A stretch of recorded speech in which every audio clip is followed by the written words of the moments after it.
Hey there, my name is Callie Gobble, and this is my informative speech about the unknowns of microplastics. Let's get started. You're consuming 100,000 microplastics every single year, according to Yale. That's a big number, and it gets even worse. Everyone you know consumes these microplastics on a daily basis.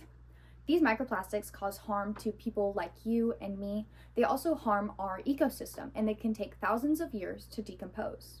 But first, what in the world are microplastics? Microplastics are pieces of plastic broken down over time. They can be the size of a rice, or they can be only seen through a microscope.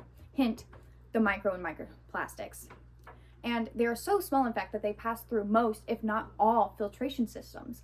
This is usually caused by the sun and water breaking down the plastics, but sometimes you can buy microplastics yourself. They're typically found in clothing like shirts, makeup like lipstick, or face washes.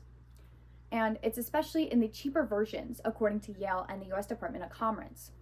Microplastics are also found everywhere. They're in the soil, air, and most notably the water. According to Yale, the easiest way to test for microplastics is in the ocean. This is because most rivers and runoffs lead to, well, you guessed it, the ocean. Now, this wouldn't really worry most humans until they know it causes them health concerns. Well, it causes them health concerns. National Geographic and NOAA states that microplastics can bind to chemicals found in our body. It can bind to hormones, our red blood cells, and even our DNA. Yale delved deeper into this. In larger amounts, they can cause blockages in our bloodstream, blockages in our intestinal tracts, and can cause some irritation in the lungs and serious cardiovascular problems. One issue Yale found was the fact that microplastics have many unknown health effects too. But they don't just affect us. They affect our marine and wildlife. In fact, quote, further other pollutants from the water tend to collect on the surface of these microplastics. When animals ingest the plastics, they are also ingesting those toxic chemicals. These substances begin to accumulate in their body and slowly make their way up the food chain. To explain this, pretty much what is happening to these animals is that they are slowly digesting this plastic, starting with plankton and even smaller creatures. And then when these sea animals start eating bigger and bigger, they start to attack the coral reefs, turtles, and even sharks will die out. And microplastics won't just go away. Like I said, they can take up to 1,000 years to actually decompose. While microplastics break down, they will leach toxic chemicals into the water. The sad part is, according to Yale, only 10% of plastic is recycled.